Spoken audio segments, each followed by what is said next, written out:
సభాధ్యక్షులు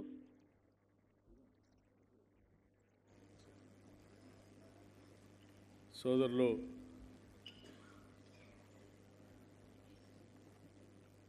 నూతి శ్రీకాంత్ గౌడ్ గారికి,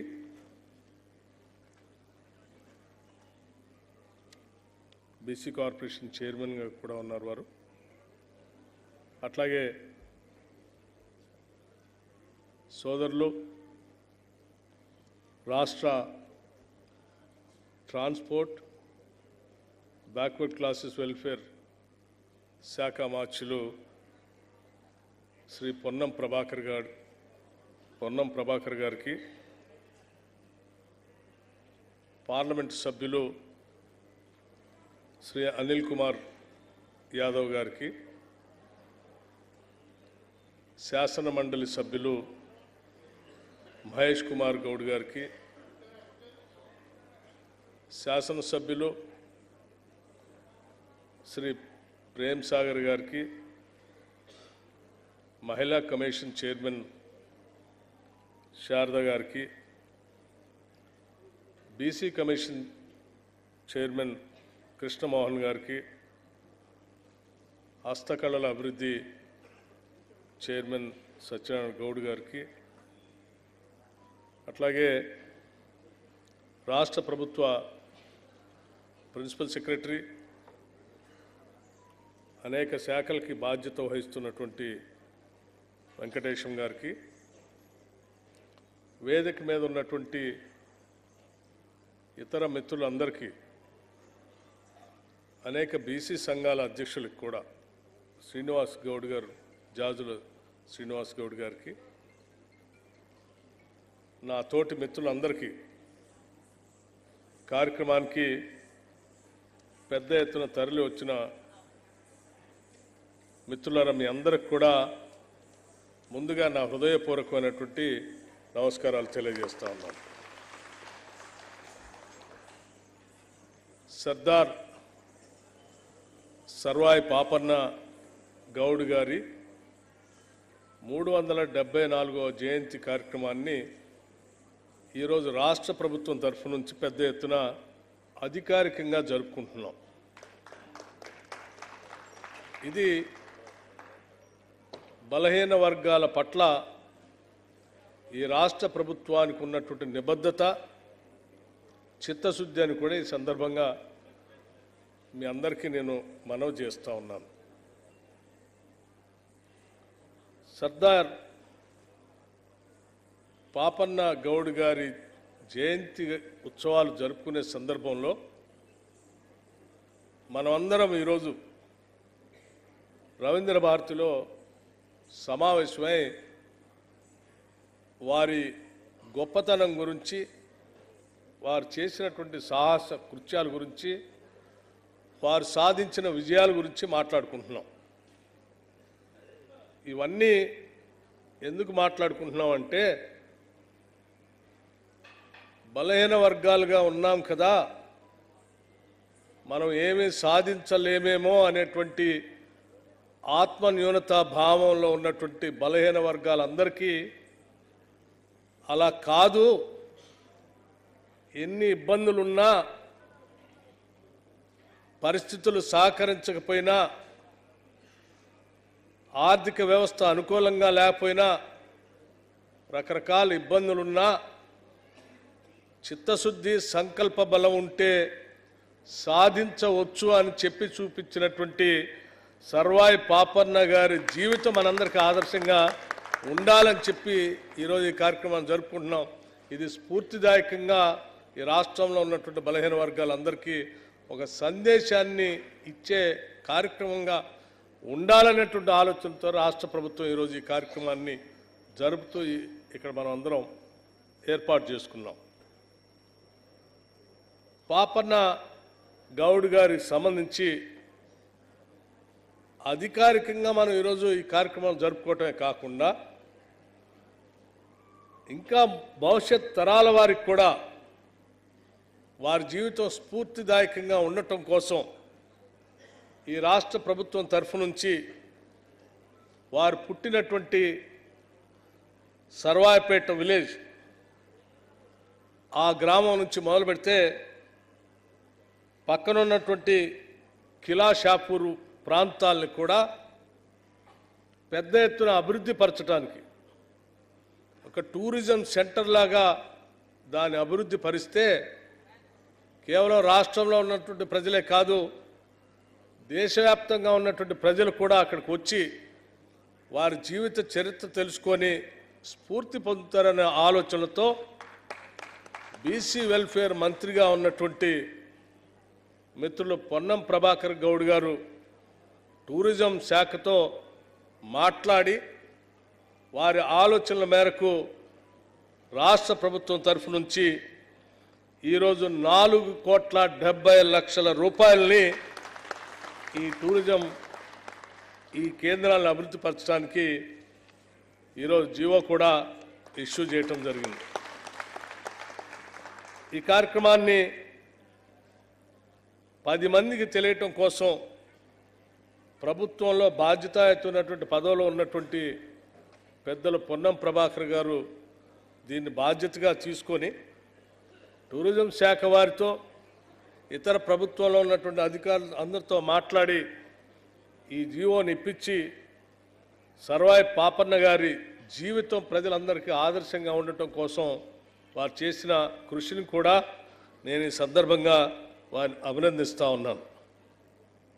అట్లాగే మిత్రులారా, సరే పాపన్న గారి జీవిత చరిత్ర సంబంధించి చిన్న పుస్తకాన్ని కూడా, పాకెట్ పుస్తకాన్ని కూడా మిత్రులు ప్రచురించారు.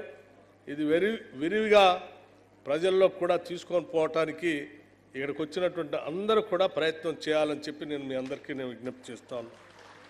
దీనికి సంబంధించిన పుస్తకాలను ప్రింట్ చేయడానికి కూడా ఈ శాఖ, బ్యాక్వర్డ్ క్లాస్ శాఖ సంబంధించి అధికార యంత్రాంగం అవసరమైతే కొంత బడ్జెట్ని దీనికి కేటాయించి ఇంకా పెద్ద ఎత్తున పుస్తకాలు ప్రచురించి ప్రతి గ్రామానికి పంపిణీ చేసే కార్యక్రమాన్ని కూడా చేయవలసిందిగా చెప్తా ఉన్నాను. ఎందుకంటే ఇందులో వారి చరిత్ర చదివితే చాలా విషయాలు మనందరికి తెలుస్తాయి.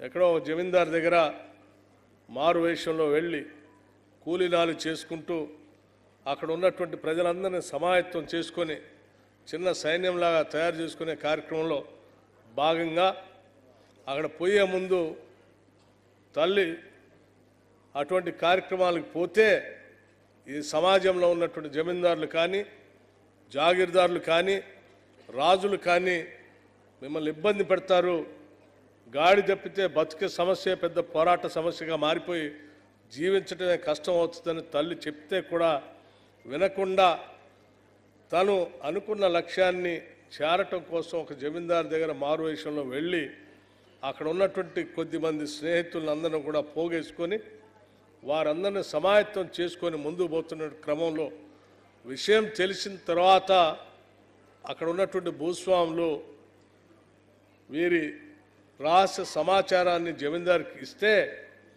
జమీందారు ఆయనతో పాటు అక్కడ ఉన్నటువంటి వాళ్ళందరినీ కూడా బంధిస్తే సహజంగా బందిఖానాలో ఉన్నటువంటి వాళ్ళు తన ధైర్యాన్ని కోల్పోయి వారికి దాసోహం కావటం, సరెండర్ కావటం జరుగుతూ ఉంటుంది. కానీ కొన్ని లక్ష్యాలతో కూడినటువంటి వ్యక్తులు ఎన్ని ఇబ్బందులు వచ్చినా ఎక్కడా కూడా తల వంచరు. ఆత్మగౌరవంతో బతకడమే కాకుండా ఉన్నటువంటి సంక్లిష్ట పరిస్థితులు కూడా వారికి అనుకూలంగా మలుచుకొని, అంటే అక్కడ బంధించబడినటువంటి మిగతా వాళ్ళకు కూడా మీరు కూడా బతకాలంటే నేను చెప్పినట్టు మీరు చేస్తే మనందరం కలిసి ఇక్కడ నుంచి తప్పించుకొని పోవచ్చని వాళ్ళందరినీ సమాయత్తపరిచి వాళ్ళనే సైనికులుగా మార్చి వాళ్ళ ద్వారా ఆ జమీందారు కోటపై దాడి చేసి బద్దలు కొట్టుకొని బయటకు వచ్చి మిగతా చిన్న చిన్న కోటలన్నింటినీ జయించుకుంటూ అంతిమంగా భువనగిరి కోటనే కాదు గోల్కొండ కోటను కూడా కొల్లగొట్టినటువంటి సర్వాయి పాపన్న గారి జీవితం మామూలు జీవితం కాదు. ఒక సామాన్యుడిగా కళ్ళు గీత కార్మికుడిగా ఎదుగుతూ ఆ గీత కార్మికుడి నుంచి వృత్తిని పక్కన పెట్టి రాజ్యాన్ని ఏలాలి, రాజ్యాన్ని అధిష్ఠించాలి, తద్వారా సమాజంలో ఉన్నటువంటి బడుగు బలహీన వర్గాలందరికీ కూడా పాలనలో భాగస్వాములు చేసి పాలన ద్వారా ప్రజాప్రభుత్వాన్ని ఇవ్వాలని చెప్పి ఆలోచన చేసిన ఆ సర్వాయి పాపన్న గారి జీవితం ఈనాటి ఇందిరమ్మ రాజ్యానికి కూడా ఆదర్శమే అని నేను చెప్తా ఉన్నా. వారి ఆలోచనలకు అనుగుణంగా ఈరోజు ఈ ప్రభుత్వం, ఇందిరమ్మ ప్రభుత్వం, ప్రజాప్రభుత్వం కూడా బడుగు బలహీన వర్గాల గురించి పెద్ద ఎత్తున ఆలోచించేయటమే కాదు, వారి అభివృద్ధి కోసం బడ్జెట్లో కూడా పెద్ద ఎత్తున నిధులు కేటాయించి ఈ సమాజాన్ని ముందుకు తీసుకొని పోవటం కోసం పెద్ద ఎత్తున ప్రణాళికలు తయారు చేస్తూ ముందుకు పోతూ ఉన్నాం. అందులో భాగంగానే ఈరోజు రాష్ట్ర ప్రభుత్వం తరఫు నుంచి సమాజంలో ఉన్నటువంటి బడుగు బలహీన వర్గాలకు సంబంధించిన పిల్లలు ఈనాటి కాలమాన పరిస్థితుల్లో విద్యా వ్యవస్థ ద్వారానే సమాజంలో అత్యున్నత స్థానానికి రాగలనటువంటి ఆలోచనతో ఇంటిగ్రేటెడ్ స్కూల్స్ సంబంధించి దాదాపు 5,000 కోట్ల రూపాయలతో ఈ సంవత్సరం ఇంటిగ్రేటెడ్ స్కూల్స్ కట్టించే కార్యక్రమానికి రాష్ట్ర ప్రభుత్వం నాంది పలుకుతూ ముందుకు పోతాం. ప్రతి శాసనసభ నియోజకవర్గంలో నాలెడ్జ్ సెంటర్స్ పెడుతూ నాలెడ్జ్ అనేది గ్రామీణ ప్రాంతాల్లో వెనుకబడినటువంటి బిడ్డలకు కూడా దరిదాపు అందుబాటులోకి తీసుకొని రావాలి ఆలోచనతో ఈరోజు ప్రతి శాసనసభ నియోజకవర్గంలో ఒకటి సెంటర్స్ పెడతా ఉన్నాం. ఈరోజు సర్వాయి పాపన్న గారి జీవితం డెఫినెట్గా అంటే ఈరోజు ప్రజాస్వామ్య దేశం మనం. ఈరోజు మన అందరికీ రాజ్యాంగం ఉంది, హక్కుల గురించి ప్రశ్నించుకోవడానికి కావాల్సినటువంటి చట్టాలు ఉన్నాయి, హక్కులు రాజ్యాంగంలో పొందుపరచబడి ఉన్నాయి. ఆ హక్కులు రాజ్యాలు పాలించేటువంటి వాళ్ళు మనకు ఇవ్వకపోతే దాన్ని ప్రశ్నించడానికి న్యాయస్థానాలు కూడా ఉన్నాయి. ఇవన్నీ ఏమీ లేని రోజుల్లోనే ఈ హక్కుల కోసం పోరాటం చేసినటువంటి పాపన్న గారి జీవితం నిజంగా చాలా గొప్ప ఆదర్శవంతమైనటువంటి జీవితం. వారు పడినటువంటి కష్టాలు, ఇబ్బందులు మనందరికీ తెలిసినాయి. అటువంటి కష్టాల్లో కూడా విజయాలు సాధించినటువంటి జీవితం మనకి స్ఫూర్తిదాయకం కావాలని, ఎంత స్ఫూర్తిదాయకం కావాలంటే భారతదేశాన్ని మొత్తాన్ని కూడా పాలించిన మొఘల్ చక్రవర్తులు కూడా పాపన్న గారి పైన దాడి చేస్తే ఆ దాడిలో వారు మొఘల్ చక్రవర్తులకు సంబంధించిన సైన్యమే ఓడిపోయింది తప్ప పాపన్న గారు మాత్రం ఎక్కడా లొంగలేదు, ఓడిపోలేదు. అంటే సామాన్యులందరినీ పోగేసుకొని అతిపెద్ద మొఘల్ చక్రవర్తుల సైన్యాన్ని కూడా ఎదిరించి నిలబడినటువంటి శక్తి సామర్థ్యాలు కలిగినటువంటి పాపన్న గారి జీవితం చాలా సింపుల్గా మనందరికీ అర్థమయ్యేటట్టుగా చెప్తాం.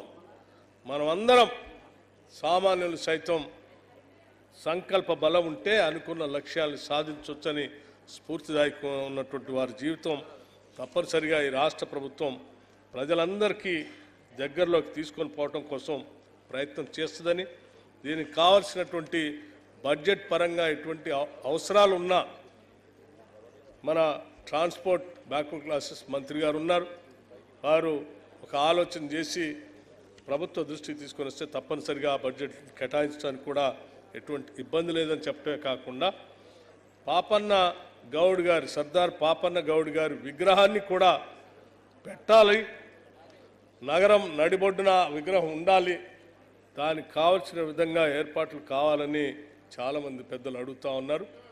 నేను పొన్నం ప్రభాకర్ గౌడ్ గారికి ఆ బాధ్యత కూడా అప్పచెప్తా ఉన్నాం.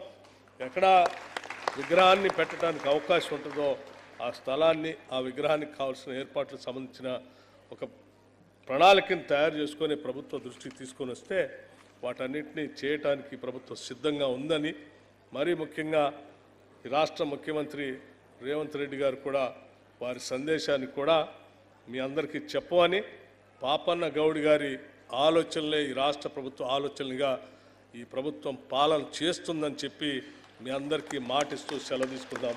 జై హింద్, నమస్కారం. అసలైన తొలి వెలుగు. ఫాలో వాట్సాప్ @తొలి వెలుగు official.